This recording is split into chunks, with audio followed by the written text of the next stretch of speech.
Hi, I'm Christina Applegate. And I'm Jamie-Lynn Sigler. And this is Messy.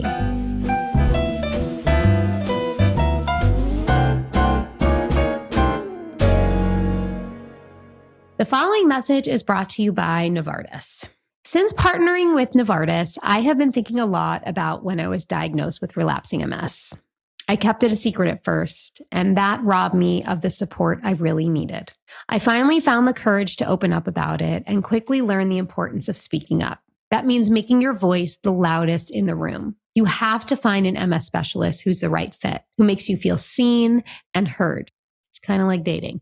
That's why I partnered with Novartis to create a 3-step guide to inspire others to own their RMS journeys, recognize their needs, and find a treatment that works for them. Learn more about my story at reframingms.com.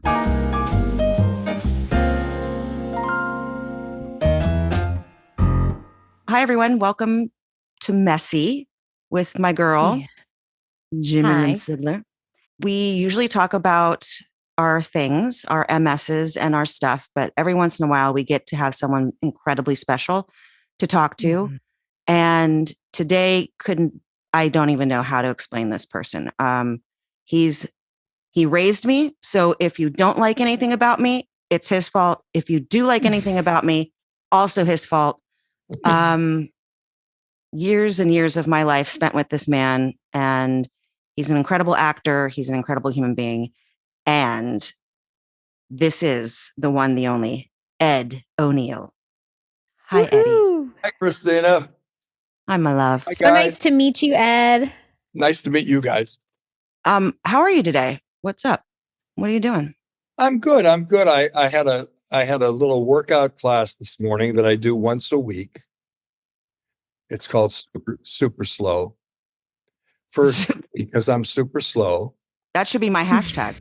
So yeah. So maybe that's our new MS hashtag, James. I do everything very slowly. I like it. It's pretty cool, actually. You can Google it. Okay. And then I had to talk to Mark, my manager. Yeah. About a movie offer I had a couple days ago, which I passed on. You don't need to do anything. It happens. Yeah. I mean, Eddie, you pass on most. Most of them you have to pass on. Yeah, except for the one that you went for my star ceremony. Anyway, we don't have to talk. That's right. I was doing that when it happened. Yeah, and he didn't get to come, and that's okay. No, I don't. I hold no grudges. But before we get into like everything about everything, I don't know why I didn't know this. You were almost in the mob. Why is it? I've known you since I was 15 years old. What is that? this? It's an exaggerated. Here's what happened. Okay. Tell me what happened, please. What happened? Straighten this out for me. I was doing some kind of podcast. I forget what it was, but it was. The question was, "What's the best advice you ever had, or someone gave you?" And I said it was my father. And I said, and the unusual thing about it was my father never gave me any advice. But this one time. So I remembered it. And it was when I was cut by the Steelers. I was a rookie with the Steelers. Yeah, well, I know that. And I came home, to Youngstown. And I didn't have anything, going on. I hadn't graduated from the university. Football was over. There weren't any jobs I wanted to do, in Youngstown. You know how you are when you're just like adrift, I didn't have anything and I was broke. And when I grew up in Youngstown, I went to school with a lot of kids whose fathers were in organized crime, because Youngstown was a very big mob town. It was an organized place. And and I went to a Catholic school. So all these guys were Catholics. Oh my God. And I went to school with a lot of their sons. And then as we got older, some of those kids followed their father into that various lines of, ways to make money that, you don't talk about. So one of these guys was a good friend of mine. And he called me out of the blue because he had gotten married. I hadn't talked to him in quite a few years, actually. But he used to come to my plays, when I was in college plays and that stuff. He was a big fan of because he liked movies and theater. Anyway, he said, let's go get a cup of coffee. So I'm right in the neighborhood. So I went with him. And on the way, he said he wanted to stop and he needed to talk to this guy about something. So we went to this place, this bar. And it wasn't the kind of place I usually went to because it was kind of an upscale, older guy. You know, in those days, there were people older. Older than you? So he said, come on in with me. We'll get a drink. So I went in and he was asking about a guy. You know this guy named blah, blah, blah. And the bartender said, no, it doesn't ring a bell, And he said, well, I'm an old friend, and I haven't seen him. And I'd love to, I heard he comes here and, I'd like to surprise him, and then, and have get back in touch. So he slid the guy over a matchbook and there was a 20 in it. A 20 was a pretty good tip in 69, Yeah. So the guy said, well, okay, put it away. So I'll keep it in mind. It doesn't ring a bell. The name doesn't, maybe the face would if I saw him. So we left. Well, I knew what all that was about. There was some gambling situation happening there and the guy owed some money and, they wanted to talk to him. Payments. But we don't, it's not like you say in that business, you don't say things like, what do you do exactly for a living? You don't ask questions like that. You don't ask any questions. And so on the way home, he said, how are you doing? What are your plans? And I said, I don't know. I don't have any. He said, well, you got to do something. Are you broke? I said, yeah, I'm broke. He said, I got a couple things you could do. Nothing serious at all, just easy stuff. Nothing that would ever get you in trouble. You could take this to so-and-so and drop this off to so-and-so, maybe go have a word or two with a guy. It seems kind of mobby. I knew what that meant. Well, I just come off the Steelers. So I was 23 years old. I was 235 pounds, no fat, so I was right. You fit all the criteria for the job. Irish. So yeah, I'm Irish. So, but that didn't stop anybody in Youngstown. They weren't all Italians, there were a lot of different nationalities. So I said, well, thanks a lot. That's really nice of you, and he said, no pressure. I said, well, let me think about it. Cause I was thinking about going to New York to try this acting thing, cause I had been doing it in around Youngstown. And he said, fine, no problem. So the next day, my father was going to work. He was on a shift. He drove a gas truck. And he was on the porch on a swing. He had a little swing. He liked to swing before he went to work in the afternoon shift. He said, hey, I saw your buddy here yesterday. Picked you up. Where'd you go? I said, I went for coffee. He said, always liked that kid. Good kid. I said, yeah, he's a great guy. He said, can I ask you a question? Now, this is my father who never said anything. I said, sure, Dad. What? He said, could you do time? And I said, no. I knew what he meant. You know what that is. Mm-hmm. Yeah. I think we're on the up and up on doing saying, time. I love you. I knew exactly what he was talking about. I said, no. He said, no, you couldn't do time. I said, no, I don't think so. I'd go crazy. He said, okay. Got to get to work. There you go. Wow. And so now you're not in the mob. I phoned myself in the phone. I called my friend. I said, I can't thank you enough, but I'm gonna go to New York and give this acting thing a try. And best of luck. And anytime you need anything, I was never really going to do it. No, well, I was thinking about it. Because I thought maybe I can do it for a couple of weeks, and right. You don't do that kind of thing for a couple of weeks. So all of a sudden there were articles saying Ed O'Neill almost was in the mafia, that kind of thing. It was never even that was okay. Well, I'm a conversation. I'm so glad we have that settled because when I saw that, I was like, wait a minute. I've known this man since I was 15 years old and I've never heard this story. And I have heard all your stories, Ed O'Neill. And I knew a lot of these guys, and that's why. I knew how everything worked. And I hung around, there was nightclubs. You couldn't grow up in Youngstown the way I did and not know all these guys. Mm-hmm. Yeah. You just knew them. I'm taking away from that story how great your father was at like parenting, because I feel like I'm always trying to talk to my kids through things, and now I'm just realizing there's just a much stronger move there. He was an unusual man. He had no real education at all. He was a tremendously strong, physically strong, handsome guy. And but he had no education. He was born in the Depression. But he was a great carver. He could carve out of wood things that looked real. Like when we were kids, he would make snowmen, but they were men. They weren't the three balls with they were a person. And everybody in the neighborhood would come by and go, it's like they make those sand things in Venice Beach now. It was like that with snow. He could do these things, so he was an interesting guy. He was creative. He was extremely creative, and he was also insecure because he didn't have any real way to make money. He had to labor. And but he was a good guy. He was a good father. Great father. That's good. Yeah, that could ruin a whole life. No. if that position's not filled very some well. Friends that happened to. Yeah, I think we've known a few. Yeah.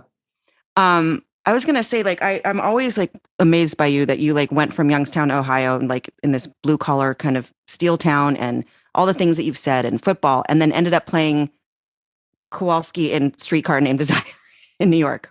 That was actually in Canada. See? I did that in Canada. That was Were they ready for that in Canada? Just kidding. Sorry, Canadians. It was in, what's that town up there where they had the big oil? It was Western Canada. It was okay. Not Toronto, but it was out west. But you still played this amazing character. Yeah. Yeah. And every choice I made, I kept thinking of Brando, how he did that, how can you do this? He did that. But that's what I feel like. You started in the theater. I started in the theater. Yeah. I did a lot of theater. In New York. I did, Playwrights Horizons, Hartford Stage, Manhattan Theater Club, all the theaters, Philadelphia Drama Guild, Broadway. I did one Broadway show at the Helen Hayes. Nice. Mm-hmm. It's the last play before they tore it down. So I was used to auditioning a lot. I learned a tremendous amount working with the regional theaters, because of the actors that did it on a regular basis. Most of them, unfortunately, had problems, like either alcohol or they had phobic problems. And so it kept them on this little circuit. They could work within that universe, but they couldn't go do film or any, a lot of them were like handicapped in that way, but very talented actors. Yeah. I think that this, I'm going to say this and then we'll get into other stuff, but I think that nobody could have played Al but you. And I think it's because of your rough around the edges where you've come from. Yeah. Blue collar feeling, because you were not Mr. Comedy. You were blue collar. No, neither one of us were but you taught me how to do it. But because when you showed up, I saw how mad you were that you had to do crazy comedy because you wanted nothing more than to do this very dramatic work, which I understood because I had come from. I think you were mad too. Oh, you know how they got me? I was doing Mice and Men at Hartford State. That's what it was. It wasn't. That's not a comedy. No, I didn't think it was ever funny. But you know what I always said, Christina, the best actors, and I'm not saying I was one of the best actors. I'm just saying really good dramatic actors, your favorites, if you think about it, are funny. Yeah. Mm-hmm. Laurence Olivier, Brando, Meryl Streep, but you name them, they can be very funny. And some dramatic actors go, comedy is too hard because they can't get out of their own heads about when it. You're in a but certain niche, you have an insecurity about the other, Yeah. But I think we all kind of learned together. I mean, Katie was basically fresh off the audition and a backup singer. Yes, she was a backup singer. She was 30 years old. At Midler. Think about that. She was 30. Really? Eddie. Wow, I didn't know that. Yeah. No, when she was a backup singer briefly for Etta James, who was my best. And Bette Midler. And Bette Midler, but it was, I think Etta was first. And Bob Dylan. Mm-hmm. But when she was with Etta, who I knew quite well because my best friend was her road manager. And Etta, Etta was something, man. And when she was talking to Katie about the job, she was saying, "You like to sing the blues?" And she said, "Yeah, I'm really a blues singer." And she said, where'd you grow up, honey? And she said, Bel Air. And then I said, "Baby, there are no blues singers come from Bel Air." But knowing Katie, she's had a lot of blues. She's had a lot of blues. Oh, God, yes. And that's the whole. That's why she's Mother Earth. Yeah. She is the most like, you can lay in her lap and feel safe. You're like, okay, she's got me. I think Katie wanted to be a singer more than anything else. We're always a frustrated something, right? Mm-hmm. Dancer for me. Yeah. Frustrated dancer. Obviously. You were a wonderful dancer. Thank you. You can still dance. No, I saw a video. MS it's not very conducive to too much dancing, but still dance though on a good day. On a good day, I guess. Yes, I agree. Just wanted to take a quick break and share a word from one of Messy's advertisers. Since partnering with Novartis, I've been thinking a lot about when I was first diagnosed with relapsing MS. And to be honest, I was overwhelmed and in denial, and I didn't want to accept it. Eventually, I had to be real with myself, reflect on what was important, reframe how my diagnosis was impacting my life, and focus on how I was feeling. And I wish I'd started thinking about my needs sooner. It helped me get to a place of acceptance and find the right treatment choice for me. And I really hope others don't wait as long as I did. That's why I partnered with Novartis to create a 3-step guide, hoping it can help people speak up and voice their needs. Get the guide at reframingms.com. Support for Messy comes from Honeylove. Honeylove has revolutionized the wireless bra game. Their bras feature supportive bonding that eliminates the need for uncomfortable wires and unnecessary bulk. Let me tell you something. I wore my Honeylove bra all day, no complaints, but the real kicker is I wore it to sleep because I forgot I had it on. That's how comfortable it was.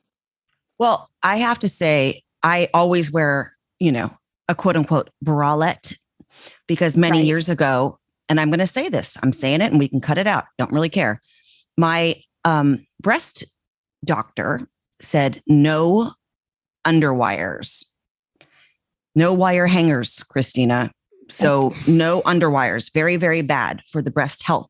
So I feel like having a bra that doesn't have that is not only incredibly comfortable, but also good for the healthy. I don't know if I can claim that, but I'm claiming it. You can claim it. Claim it here. Listen, they're lightweight, they're comfortable without sacrificing support, which is the main thing here. So embrace your freedom, the flexibility and comfort with Honeylove's wire-free bras. Plus, they're made with fabric that's so soft, like I said, you'll forget you're wearing it. And you know what I love? Recently on Instagram, I guess I looked a little bit too long on a Honeylove ad because I was watching it and I was amazed. I was amazed at how it made your back smooth, your boobies up and tight, but not like bleh boobies. It was like exactly what we want to feel. Because I wear a bra at night all the time. And I love Honeylove. It's the perfect like pajama bra as well as your under your t-shirt bra. Honeylove is not just supporting women, it's empowering women. Treat yourself to the best bras on the market and save 20% off at honeylove.com/messy. Use our exclusive link to get 20% off, honeylove.com/messy to find your perfect fit. Support our show check them out at honeylove.com/messy.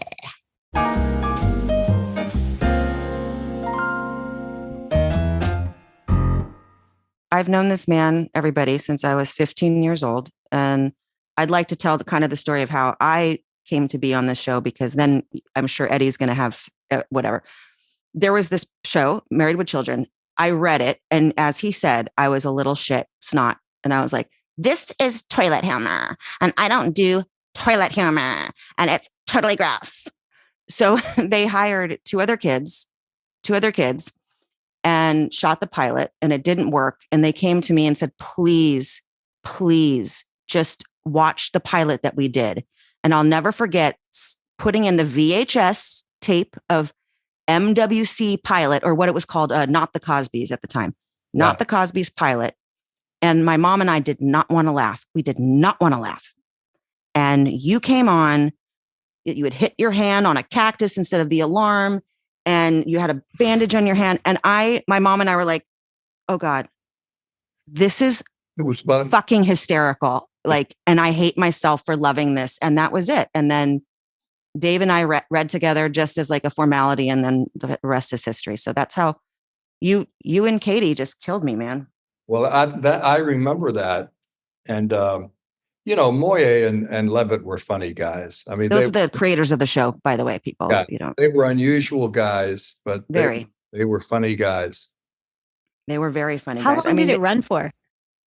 So many years. 11? Not too many years. Sorry, so many years. Wow. 11 years. 11 seasons? I thought we'd be canceled after 6 shows. Yeah, 6 shows. Because we were making because of obese women. We were making midgets. We can't say midgets. Well, in the time. That's what we called them in those days. Little. Jesus Christ.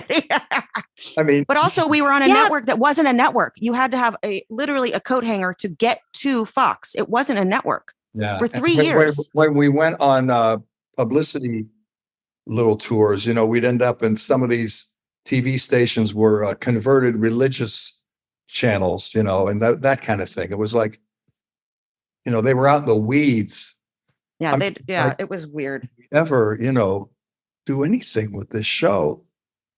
It was the luckiest thing in the world.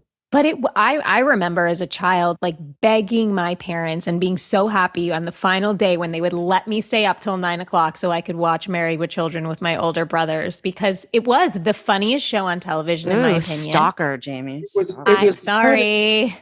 It was the kind of thing that, Levitt and Moye, they had something right, with the fact that it was a dysfunctional family, no question. But it was funny. And I think their philosophy was, if it's funny, it's okay, as long as it's really funny. And but at the same time, like, something that I find so hilarious is one time you were sitting with Steve and you go, you know what PMS stands for? Pummel men's scrotums.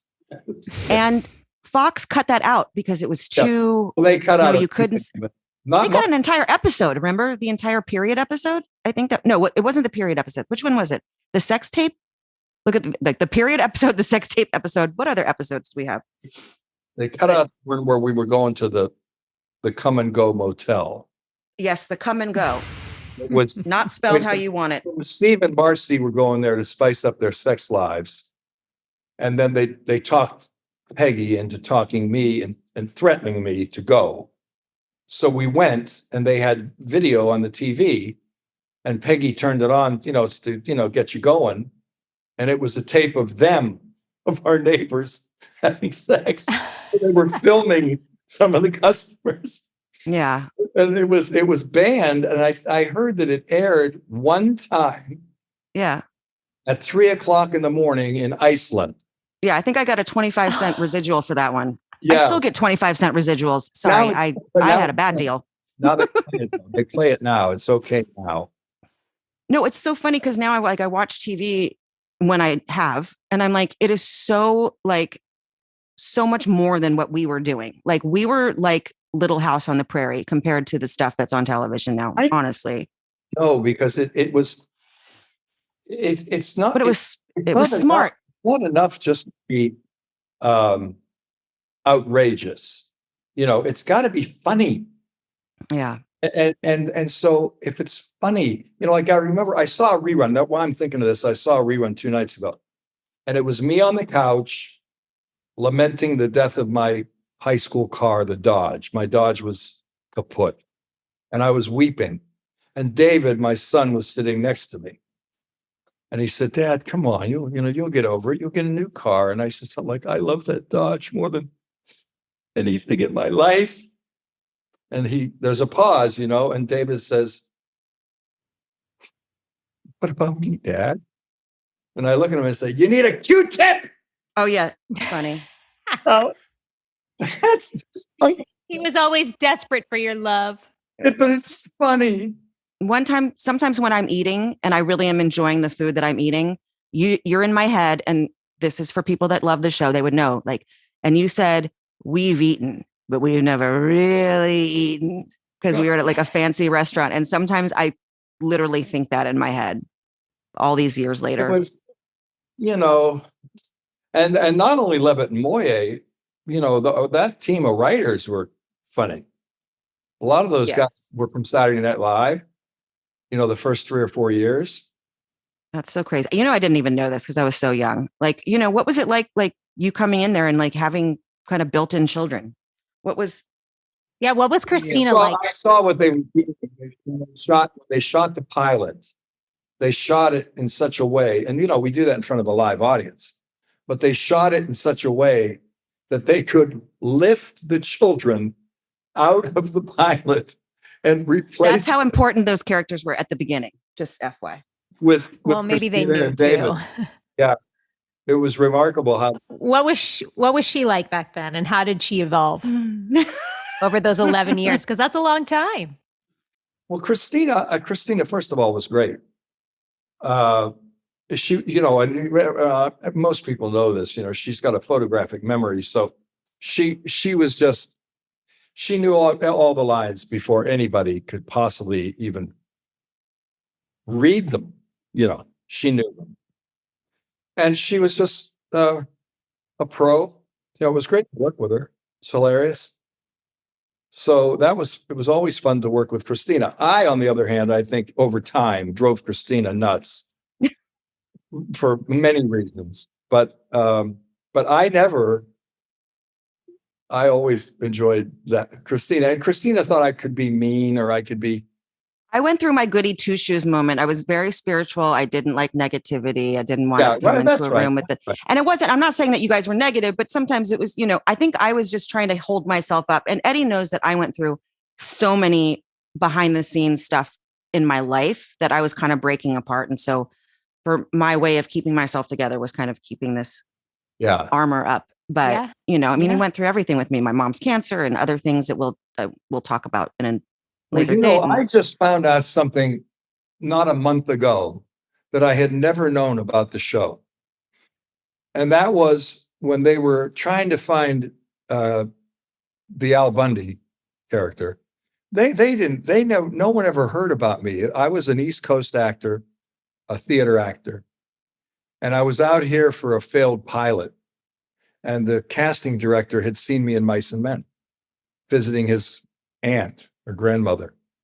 And so he said, this is crazy, but I saw this guy playing Lenny, and, maybe. And they said, "Oh, great. Why don't we get like Frankenstein to do it or something?" So I auditioned with Katie, and a long story short, they liked both of us. The chemistry, as they call that, chemistry. Yes. So I thought, they said, "We're going to cast you." Well, apparently Barry Diller, who was right under Murdoch at Fox, saw one of our something or other run-throughs, I guess. And he said, "Well, you got the girl, but you can do a hell of a lot better for the guy." Oh my God. They said, "Well, we're shooting like in a week, Barry. We tried, we've seen everybody, Kinnison and all these actors came through. But there was a unique reason why they liked me, which had nothing really to do with me. But anyway, he said, "No, I don't think so." And one of the execs said, "Barry, I think you're wrong." I think he's right for the role. And he said, fine, God damn it, do whatever you want then. And he left. And he went back to his office. Now, I know nothing about any of this. And an hour later, they're having a meeting and they're casting the show. And he called. He said, what'd you do about O'Neill? And they said, well, we're casting him. He said, didn't you know what I said about him? And they said, you said we could do what we wanted. He said, I didn't mean it. Oh, Barry. The show was sold at that time for 13. He said, here's the deal, guys. It's no longer 13. It's 1. It's a pilot. Oh, I didn't even know this stuff. Shit. It's a pilot. And if I don't like it, this show will never see the light of day. You still want O'Neill? Oh my God. Now, in any other situation, I am gone. Who would take the other? And I guess Ron and Michael someday said, we'll roll the dice. Now, they never told me this. When we shot the pilot in front of a live audience, that was what was going on. In front of the live audience that I wasn't at, which is so crazy because I wasn't there. Because it was 2 other kids. And then finally afterwards, I guess the story went, because it's in that book that just came out. Diller said, all right. He's all right. All right.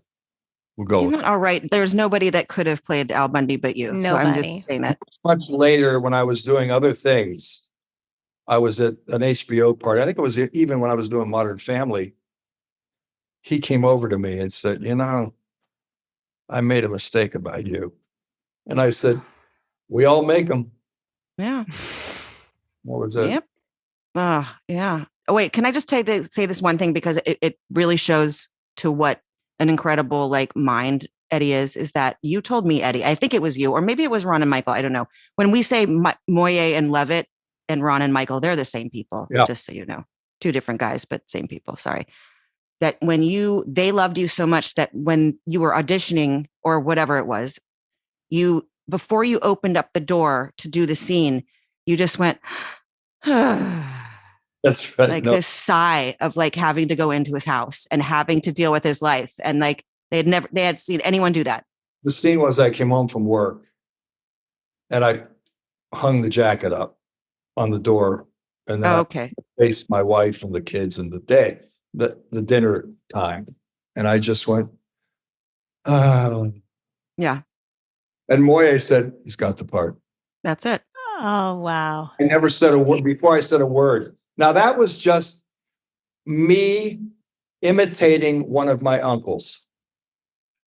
I love this story. Actually, a judge, but his life was a lot like Al Bundy's. And so, by the way, I've never met anybody in the history of the show that ever said, you remind me of me. It was always, you remind me of my dad. You remind me of my uncle. You remind me of my brother or my wife, or say, you remind me of my, the same with Katie, but never me, which I thought was interesting. Right. We dealt with the problem that nobody ever dealt with on television before or since. And I never heard anybody say it.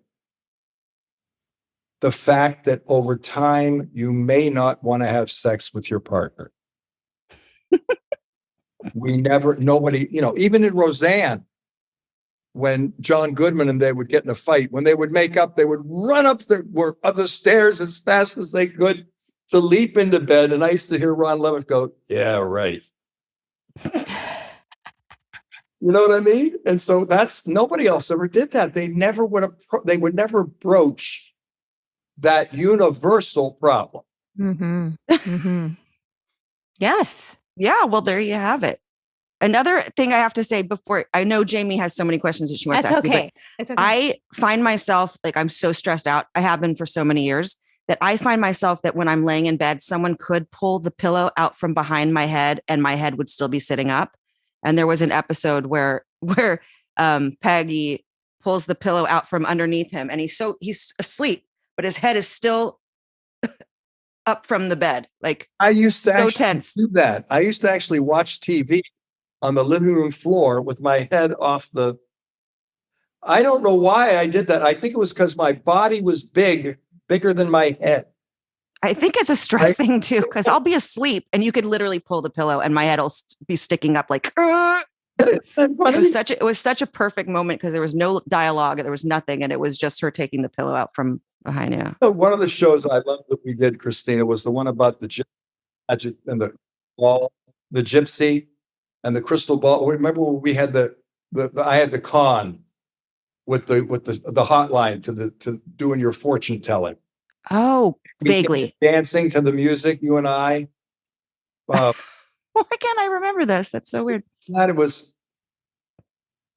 I forget the show. I think it's when they she turned us into monkeys. What? This is, you were on drugs. I have no idea what you're talking about. I really don't remember this at all. I don't have a good memory of the show, but we were dancing together in the room. We came in dancing and we went out dancing. And it was weird. It was just great. It was great. Oh, Eddie. Wait, Jamie, you wanted to say something. I just had a quick question because the parallels that are kind of coming at me are crazy. Ed, did you ever know Jim Gandolfini? Did you guys ever meet or cross paths? Yes, I met Jim. And by the way, he was a sweetheart of a guy. Oh, yes. Then when I was doing a show called Big Apple in New York for David Milch. And it was the night that they were having their whatever year preview, and it was in a theater in Manhattan, and I went, and because I knew some of the guys on that show, and when I was introduced to him, I said, he said, "Oh, Mr. O'Neill," and I said, "No, call me Ed." He goes, "No, I can't call you Ed. I have to call you Mr. O'Neill." Oh. You remind me so much of him.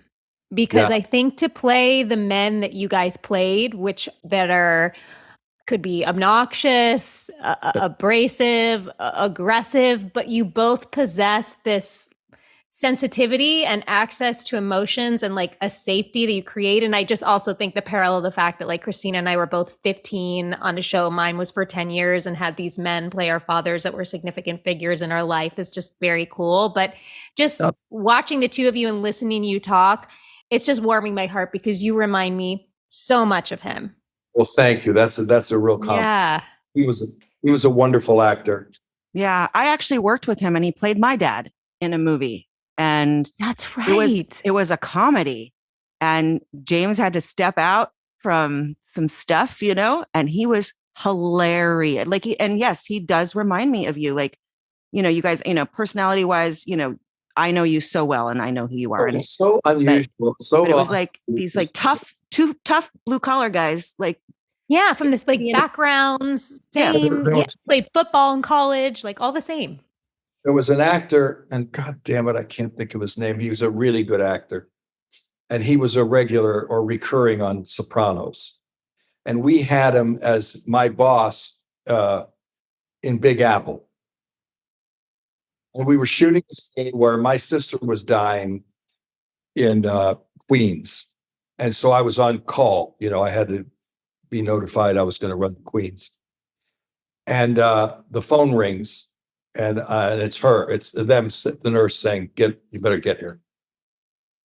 And this actor was my boss, and he was sitting there. And I got up and I knocked something over, and I was trying to find my way out. I couldn't get out. I was going the wrong way, and came back. And I said, I was like, I couldn't get it together. I said, "It's my sister. It's my sister." And he said, "Go ahead. Go ahead. Go ahead. Go." And I went through the wrong door, I came through the right door, and then I finally left. And after the shot, he came over to me and he said, "Jesus Christ, that was like Gandolfini." Oh, wow. And I took it as such a compliment, and that's the first time I've heard that I heard back. Wow. I have to say this. My mom in 1975, I believe, took me to see the renowned movie called Cruisin' with Al Pacino. And I was a child. No, I'm getting to it. You just ruined the whole story, Eddie. Jeez.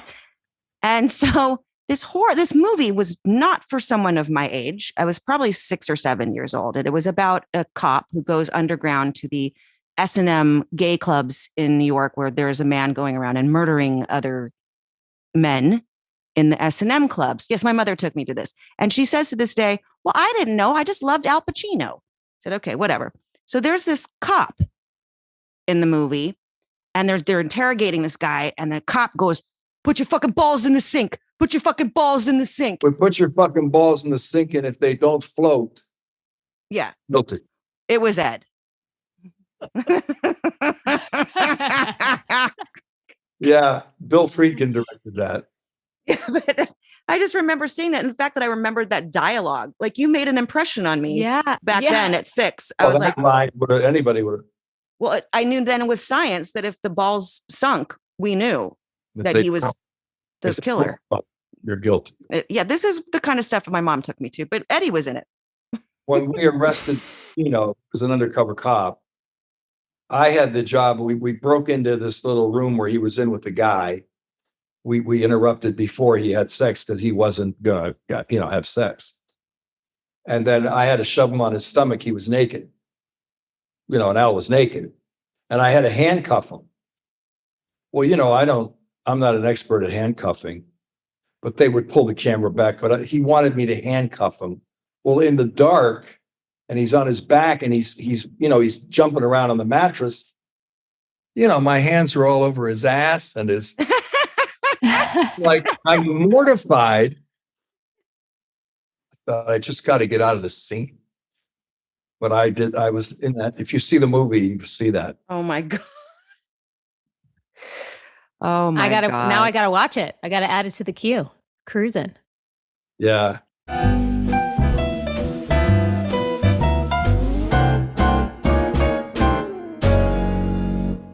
Support for Messy comes from LMNT.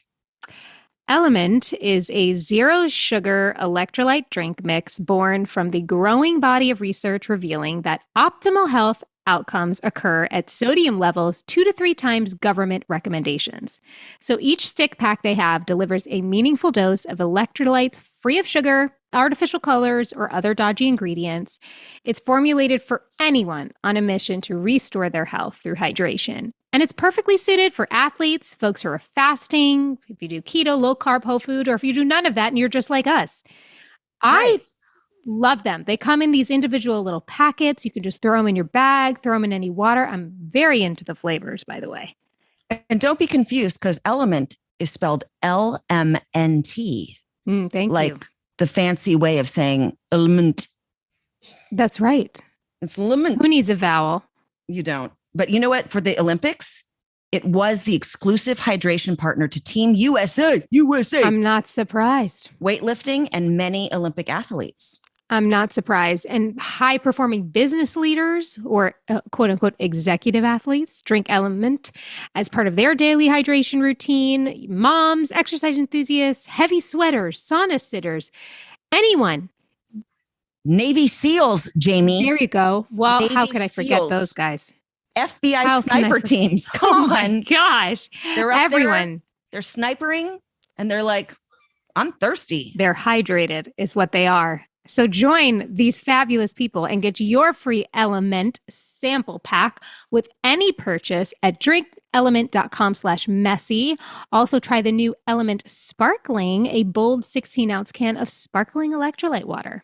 How do they find out about our deals, Mama? Yes. So try LMNT totally risk-free. If you don't like it, we'll refund your order. No question asked. Get your free LMNT sample pack by going to drinkelement.com/messy.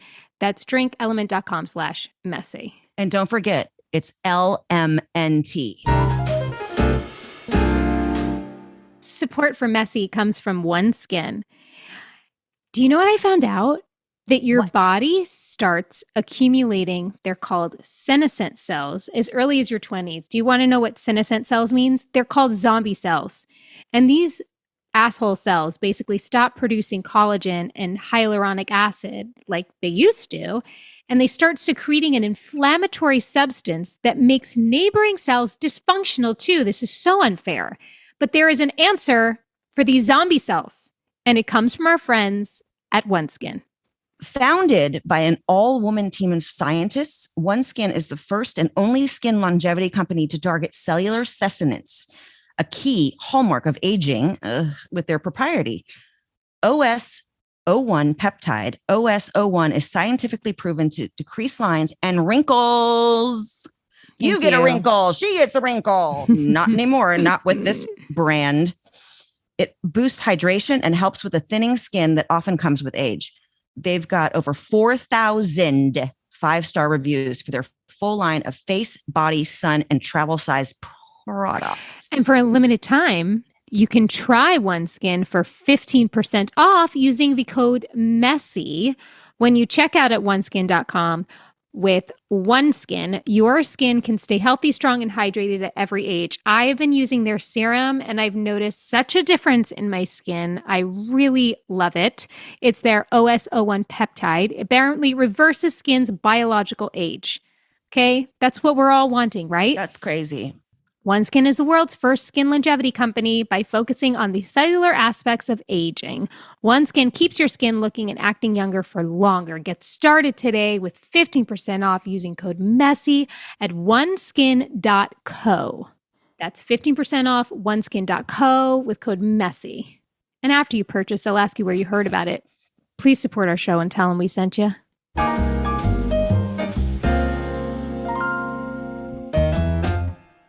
Do you still practice jiu-jitsu? I haven't since the pandemic, but I had done it for 30 some years. Wow. With the Gracies. Well, that's why he looks belt. the way he does. Yeah, he's a black belt. Talk about that. Pretty cool. I'm a black belt, and that was probably my greatest accomplishment other than the kids, I guess. Because that's hard to get from them. How long did it take? It took me 16 years. Wow. I don't know why. I just kept going back. I'm a glutton for punishment, I guess. You were always there when we were shooting. Always. Yeah. It was like your thing. Like you had to do it. I could not. I was so fascinated with them. With the Gracies or with the jiu-jitsus? Well, they're kind of handsome people too. Oh, yes. I mean, hello. The one son. Oh my God.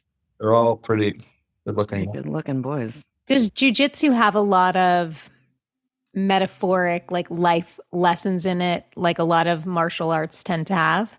No, it's just the techniques, Yeah.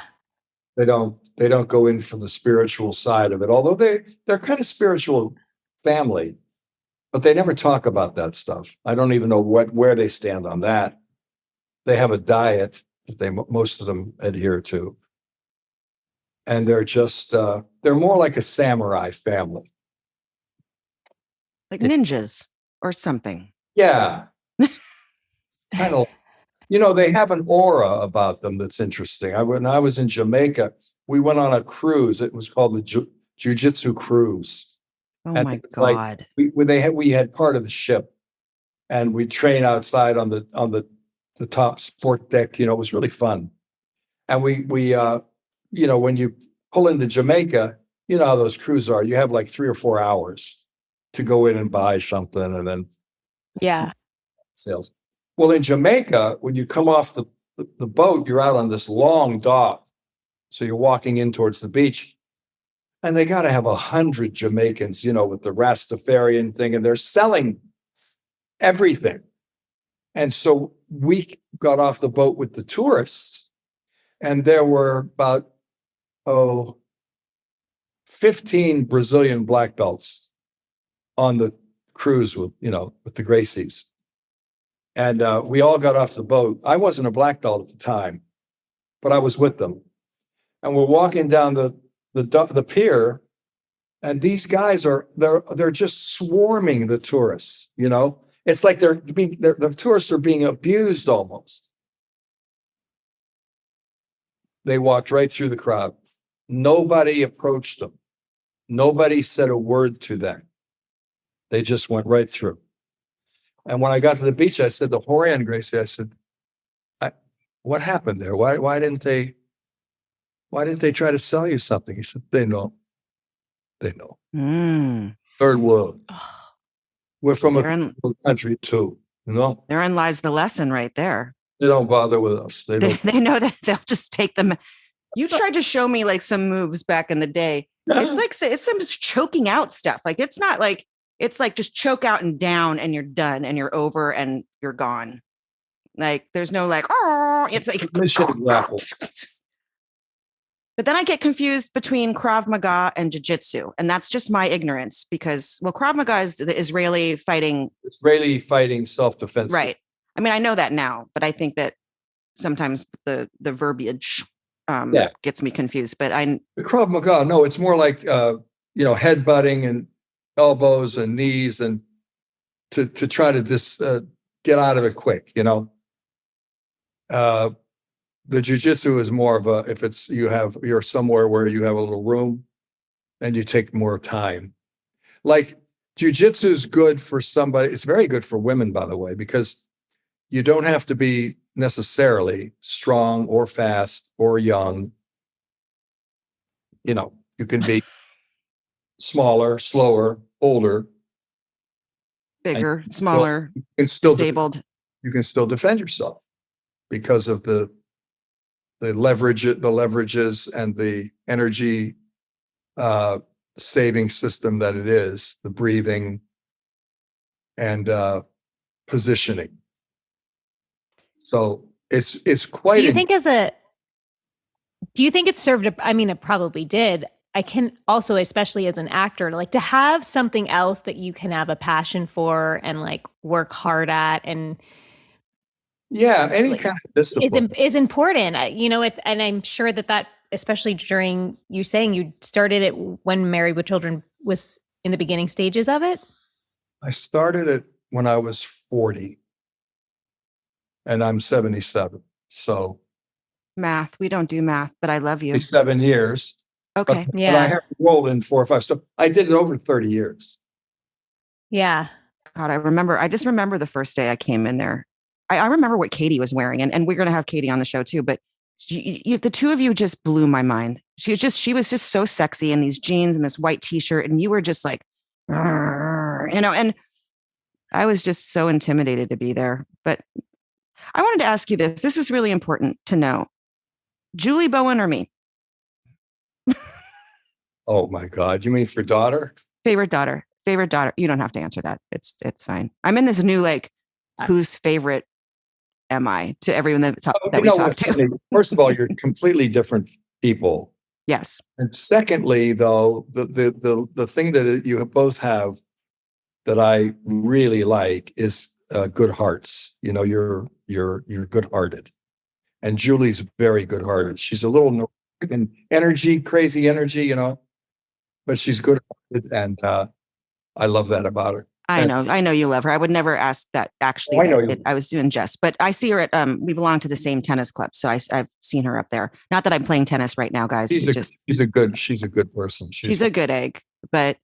I love our relationship now, Eddie. Like, our relationship now, of me being 52 years old, and the fact that you and I can talk on the phone for hours and giggle and talk about everything. Like we talk a lot.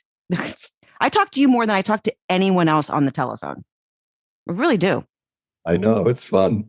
Because I hate talking on the telephone, but I'll get on with him get on with him as long as he doesn't call while I'm sleeping, but then we'll get on and we'll just stay on there. It's like the best. I've always wanted that relationship with you.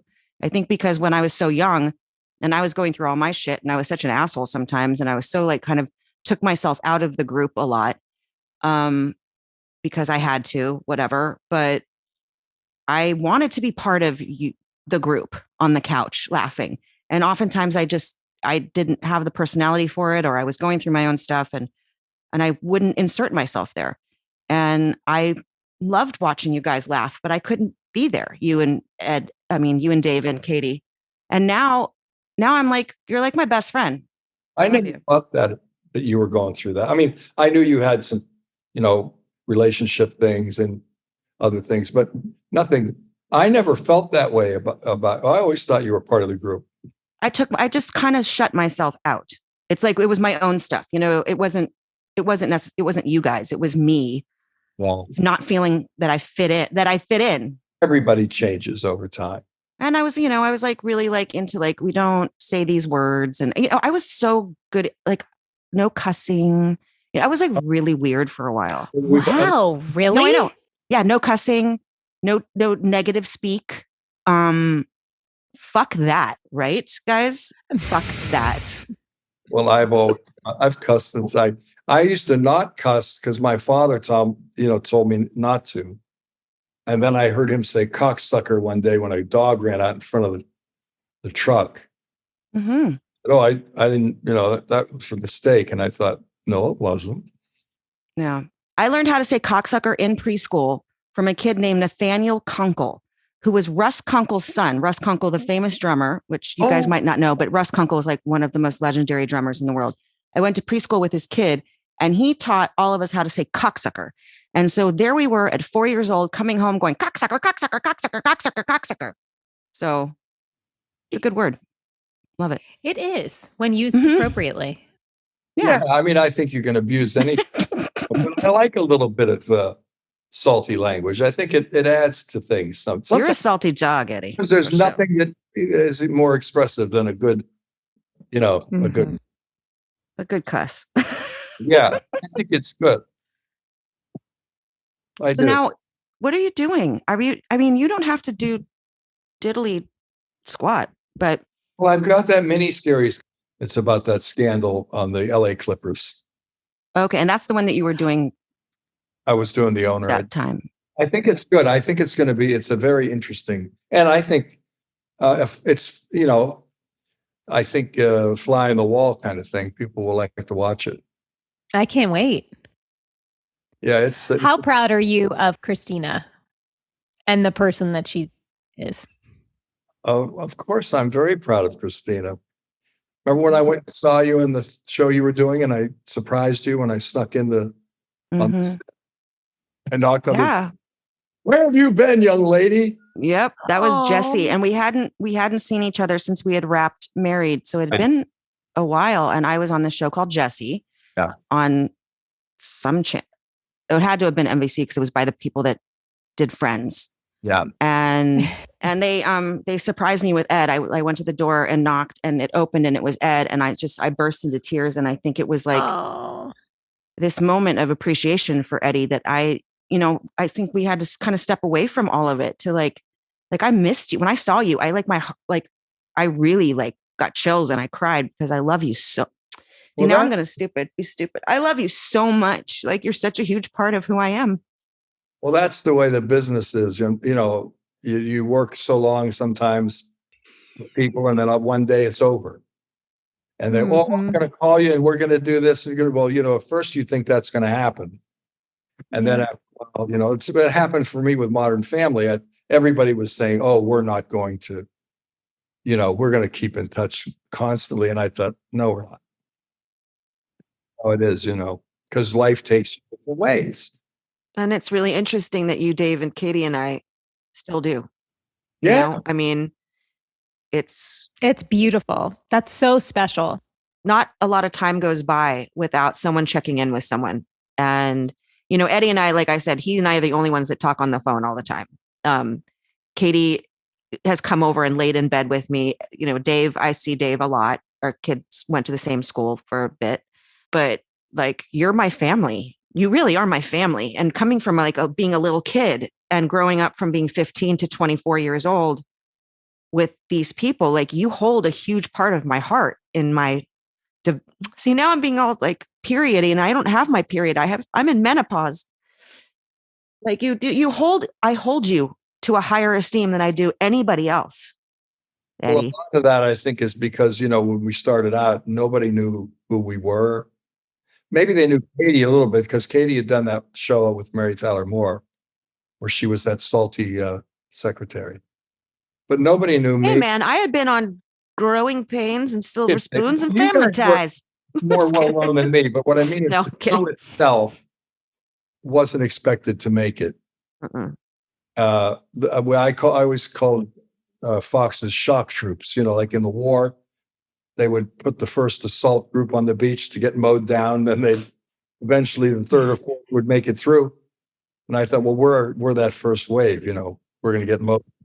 We were always the black sheep. I mean, Always. Tell the story about how you found out we were canceled. I mean, this is insane, you guys. 11 fucking years created the network. We're the first show to air on the network. Here, Ed, why don't you say how you found out we were canceled? Well, I was back in my hometown, and I was at this little bed and breakfast by the university, because I was at the university for something. And it was a beautiful day. It was in the spring. And I came out, and this was a really nice Elizabethan or Victorian converted house built in the turn of the century. And they had the gardens, and I came out, and it was such a nice day. And a car pulled in with the just married things hanging off the back, the tin cans and how they do that. They used to do it. Yeah. And I thought, oh, that, just married. So I was standing there, and they got out of the car, and it was the husband and wife. And they were still in the, she was in the gown and he was in the tux. And he said, oh my God, it's Al Bundy, in Ohio. And I said, yeah, congratulations, you got married. And they said, yeah, oh my God, I can't believe it. And the woman said, well, we're so sorry about your show. And I said, what do you mean? And the guy said, oh my God, he doesn't know. It's on the radio. You got canceled. Oh, we're so sorry. And I said, I'd rather hear it from you. So I took him inside. I bought him a champagne, good luck. And I left. I can't believe that. Kevin and Bean knew before we did. Yeah. Kevin and Bean was a radio show.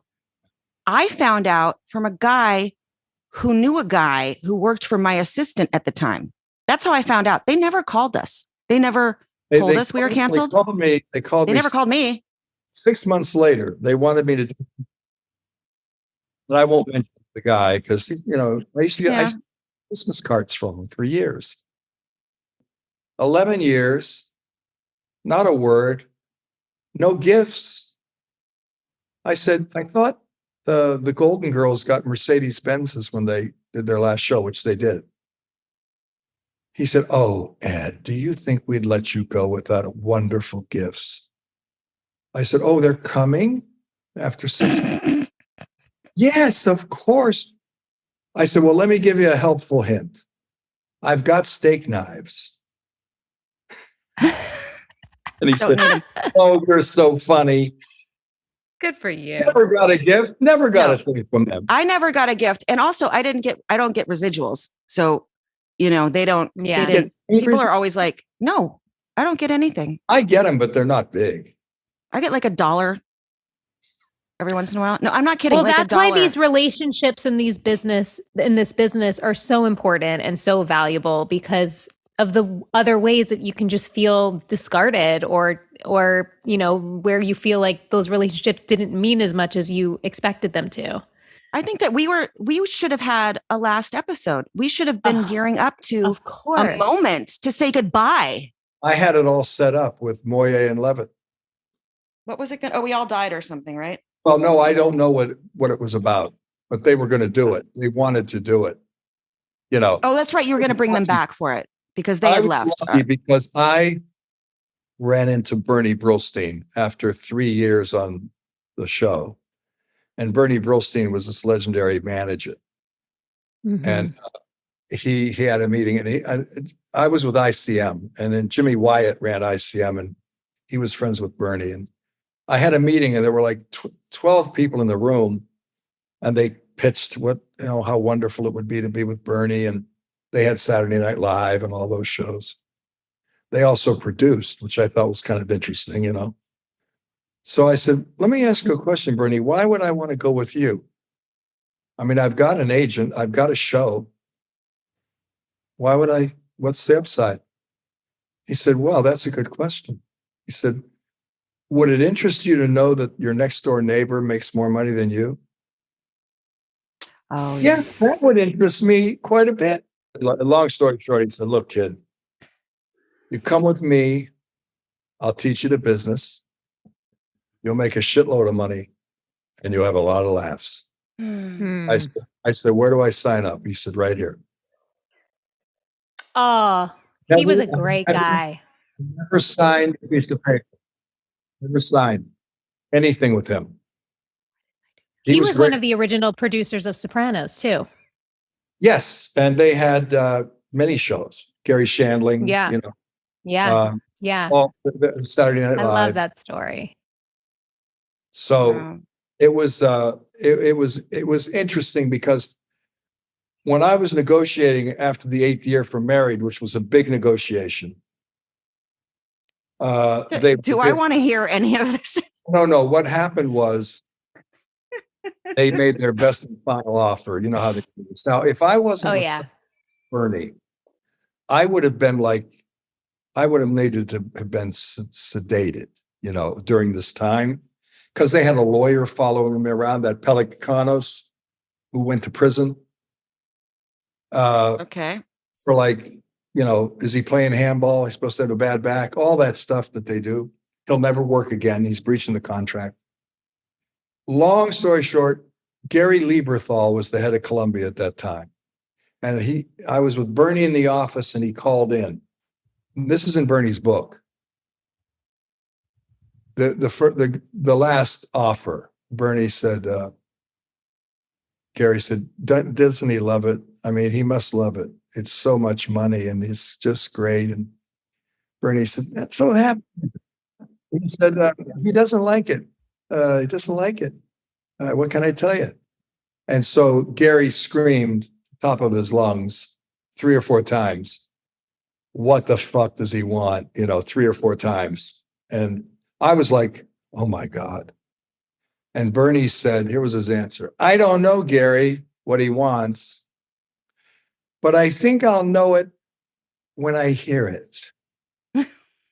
Oh my God. He was so great. I lucked into Bernie. You really did. And Mark is an amazing guy too. He was on the phone again with Gary. Mm-hmm. And I was there in the room. And he said, Ed likes it. Oh, we love Ed. We love Ed so much. You know, they were going to sue me the week before, and I would never. Mm-hmm. I think they're going to sue both. Didn't we do an episode called Al with Kelly? Because I was holding out too, but then I didn't get shit. All right, I love you. Well, he said, tell Ed, we can't wait to see him on Monday. We're going to work. We're going to have a wonderful time. He said, okay. All right, Bernie, you know I love you, and I'll call you tomorrow about that other thing with the. Okay. Thank you. Oh, Gary. Well, Gary, one other thing. What, Bernie? You know, Ed drives a Mustang. You know that. Where are we going with this, Bernie? It's a Mustang. You know, it's a hardtop, fucking Mustang. It's number 1 on the call sheet. He's in the number 1 parking spot on the fucking lot. He drives a Mustang. How do you live with that? What's he like? What's he want? A fucking Corvette? He said he wants German. Eddie, your stories. He likes German cars. Harry, you know the Porsche dealership in Burbank. You know that place down there. You go by it. I went by the other day. They have a 1989. This is 89. 1989 Carrera 4 with wire wheels. It's beautiful. Be that guy, Gary. There you go. Yeah. Take him in the morning down there and buy him that fucking car. Okay? Love you. Click. There you go. I got a gift card to Macy's. And he did. Sorry. Now that doesn't happen. He did. Anymore. He did. I drove up. Oh my God. That's awesome. That doesn't happen anymore. No, it doesn't happen. Just doesn't. But again, he was the last of that. Yes. Yes. Yeah. So we're so lucky if we get these jobs, get to do it with people you like and people you like to work with, and good writers and good. You know, I mean, it's just the luckiest thing. When you have the thing that happens, that thing, like I think with Modern Family, that was a gorgeous, like stars aligning of a cast and writing and storyline, and you know, our show was so dirty and so hit or miss, and no one knew what was happening. And in a different way. Yeah. But Modern Family, Sadie and I have watched every season together and every episode, and it's such a perfect amalgamation of everyone. And I don't say that a lot because I actually don't like a lot of shows because I hate watching actors. But to me, it wasn't watching that. It was like being a fly on the wall of this beautifully diverse, incredible storylines, and the jokes and the funny was so good. Like, I love that. And I'm that sure show that, was truly one of the better comedies. The greatest shows on that have ever been on television. It was made beautifully. It was just made well. They knew how to make it this show. The writing was great, smart. The ensemble stuff was great. I mean, sometimes I'd be out there and we'd be doing a big ensemble thing and it would just be flying. And you're thinking, how are we doing this? Wow. I'm part of it. Oh. And how am I doing it? I don't even know where my next cue is, but it's there, you know? That's when it's like, absolutely. Really cool to do that. That is a very special feeling. We're going to let you go because I love you and I want you to, unless you want to keep talking, we could just sit here all day because I got nothing going on, but that's more than enough stories. I love your stories. I could listen. Well, then you should understand when Eddie and I get on that phone, this is what happens. And we laugh and Ed talks and I listen. Too much. You're my love. I love you. Fun though. This has been a lot of fun. I knew it would be. Thank you. Of course it's going to be. Well, you've made it fun and you've made our hearts sing and we love you so much. And nice talking to you two guys. Thank you so much. It was so lovely to meet you and talk to you. Oh, I feel the same way. Well, he's even better than you said he was going to be. No, I know. And I think we probably could have talked for about 3 hours on here. Yeah. And he's the type of guy, though he's such a good storyteller, I would happily sit for hours and just listen to him tell me the stories. And he'd happily tell them to you. For those of you, I think that when we said it's time to, it's time, I think he was a little sad that he had to leave. I know. He wanted to tell us so much more stuff. Happy, by the way. I know. He was like, wait, what? Like there was that look on his face like, wait, we're done? But and he has daughters. He loves you so much. And I truly, like, not to make it about myself, but I was just listening to the two of you and listening to him. And like, I never met him before. So getting to know him essentially in over this interview, like the parallels of you and I and having those type of men sort of kind of raise us as well during those formative years of our lives is really crazy. No, he was it for me because my dad, my mom and dad separated when I was 3 months old. So that was that, so I didn't have anybody there. So he was the guy. And that wasn't until I was 15, till I was 15. And then he became the guy. So like I said at the beginning, if you don't like something about me, blame him. If you do like something about me, blame him. I get it. I love that we have this relationship now because it wasn't necessarily like that. Not that it was bad, but it was like I was the kid and they were the adults and stuff. And now that I'm grown, we are on the same playing field of life. And you both have a wisdom and experience about you both. Yeah. And you can speak. It's similar with Edie. Yeah. I'm so happy that you guys had that too. So we're all very, I guess, pretty lucky, I guess. Are we going to pull some cards of wisdom? So I pulled a card. I did not look. And guess who wrote it? Is it wisdom? Our old friend, Eckhart. Let's see what he's got to say. Life will give you whatever experience is most helpful for the evolution of your consciousness. How do you know this is the experience you need? Because this is the experience you are having at this moment.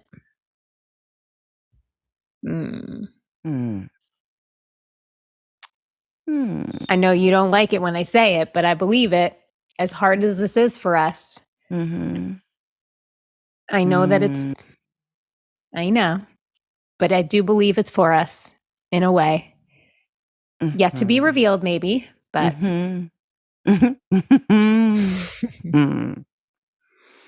Thank God for you, I think Jamie. The man's right. Thank God for you too. Okay, but you okay? No, I'm not. I'm just going to it that one right now. I'm going to I'm not asking for anything more from you. You don't need to give another syllable, sound, nothing. And so it is. And so it is, my darling.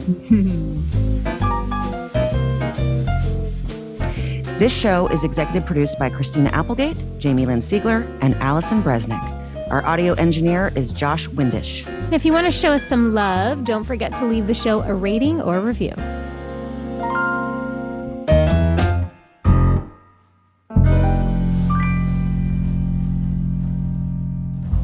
Hi, it's Jamie. Thanks for listening. I just want to let you know I am a paid spokesperson for Novartis, but this podcast is independent from my collaboration with Novartis.